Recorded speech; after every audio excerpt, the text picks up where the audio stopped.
Ruben came up with some running back stats that I just did not know.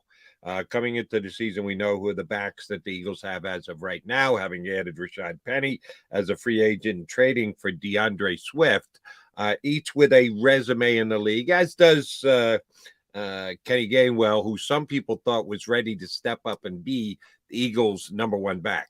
And when I say number one back, along the lines of what Miles Sanders got last year, which was 71% of the Eagles running carries, not counting quarterback keeps by Jalen Hurts, but just anytime the running back ran the football. Miles Sanders had 71% of those carries. So they're going to have to come up with a replacement somehow. And we've all been wondering / debating, and I think we'll do it right up until the first game of the season, as to what the breakout's going to be. But this was an interesting group of stats that I did not realize. That DeAndre Swift, playing for the Lions, when he carried the ball, had 10 rushes or more in any game over the last 3 seasons, which turned out to be 17 Lion games where he had the ball, carried it more than 10 times. He rushed for 5 yards plus per carry. Pretty damn good. If you're at 5 yards per carry, that's pretty good. In games where he rushed it less than 10 times, 3.8 yards. So a drop off. When he carries it less. When he carries it more, the average is more. Rashaad Penny, in games that he carried the rock more than 10 times, averaged 6.4 yards per carry, which is outstanding. That's off the charts good. When he carried it less than 10 times, 4.4 yards per carry, which is a pretty significant drop off from 6.4 down to 4.4. And Kenny Gainwell in his Eagle 2-year career carried it more than 10 times, 5 times, and averaged over 5 yards per carry. When he carried it less than that, he was at 3.7 yards per carry. So all three of these guys significantly better when they get 10 carries or more in a game. Guess what? You're not getting two guys getting 10 carries in any given game. So you're going to need to pick out one and try and feed him the ball at least 10 times. And that might be difficult to do, or it might be tricky to do. How do you handle it if you're the Eagles? And I will get to the question of how they actually go about discerning and deciding who that guy is. How would they best decide who should be the guy in a given week to be the guy who carries it more than anybody else? Um, my assumption is they'll come to a conclusion who the lead back will be. In my assumption that if he's healthy, and that's a great assumption, Rashaad Penny's going to be that guy. But I mean, kind of takes care of itself. Is he healthy? Is he not healthy?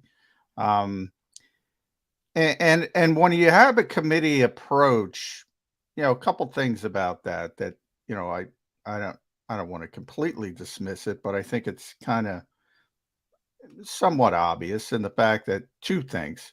One, if it were that simple, you just give the guy 10 carries a game, but injuries could pile into it. You have two backs that are consistently been injured. Swift has missed, not as bad as Penny, but he's missed, you know, 4 games a year consistently. He's played 13, 13, 13, which is kind of weird. And people used to get on Miles for missing a few games. He's been pretty consistent in missing a handful of games each year.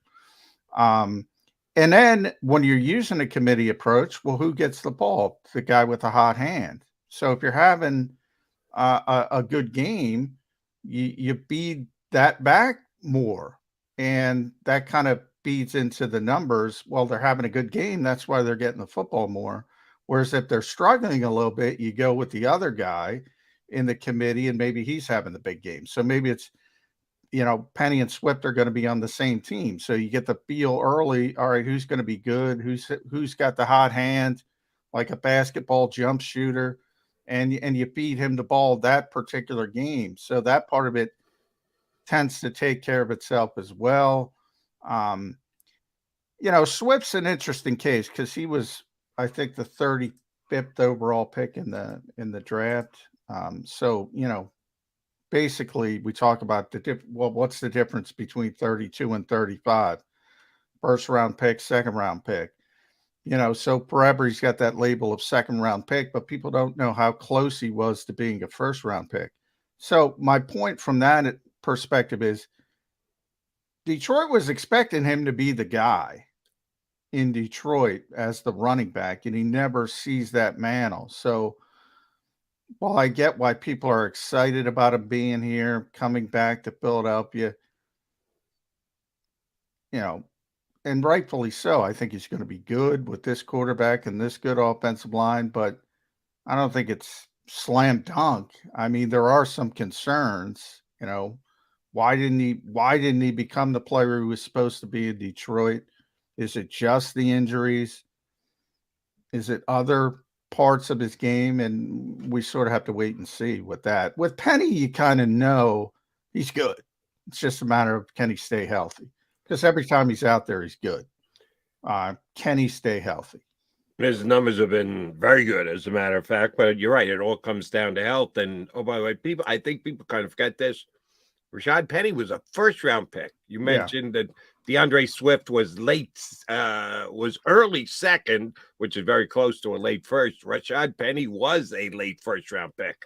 So the expectation should have been even higher on him, even though it's probably only a couple of picks in between us when they went in their respective years. But injuries have handicapped Rashaad Penny. So I agree with that. I like your line of thought that you feed it to the hot guy.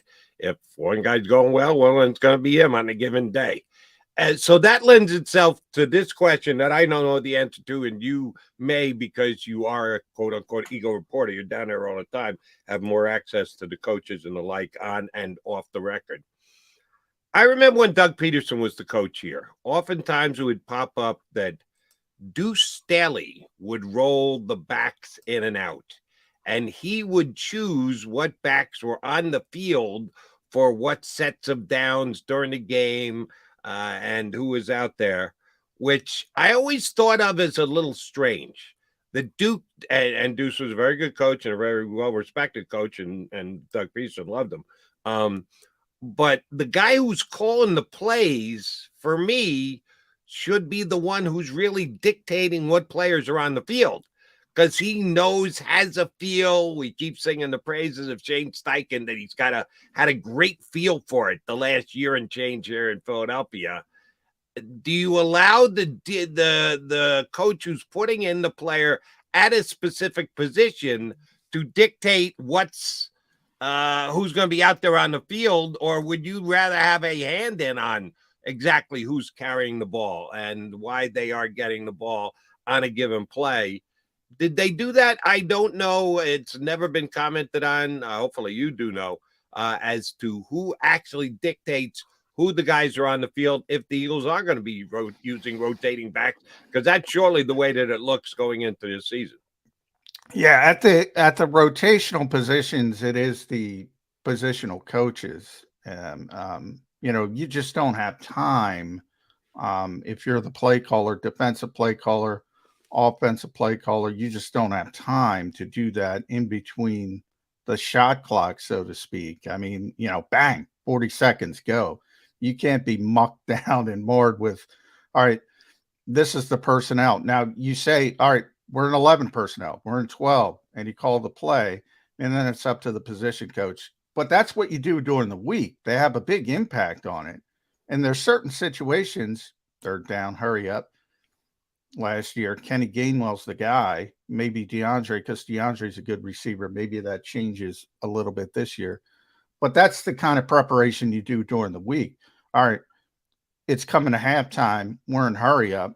Kenny Gainwell's on the field. Like, that's what the coach wants. He tells Jamal Singleton that during the week. Jamal Singleton makes sure it happens during the game. That's where the prep during the week comes into it. Defensive line as well, rotational position. That's up to Tracy Rocker and Jeremiah Washburn. Now, Jonathan Gannon, when he's here, he'll say 50 tight, 40. We're in 40 fronts. And again, during the week, all right, we're in 4-minute offense at the end of the game. You want your guys out there. Damn well, Reddick better be out there. Sweat better be out there. Fletcher Cox better be out there. Brandon Graham better be out there. And that's sort of their feel during the game of, all right, we want those guys to have full gas tanks for the end of the game if you got to rush the passer. But yeah, the play caller, there's just not enough time to get bogged down, and that's up to the positional coach. So do you believe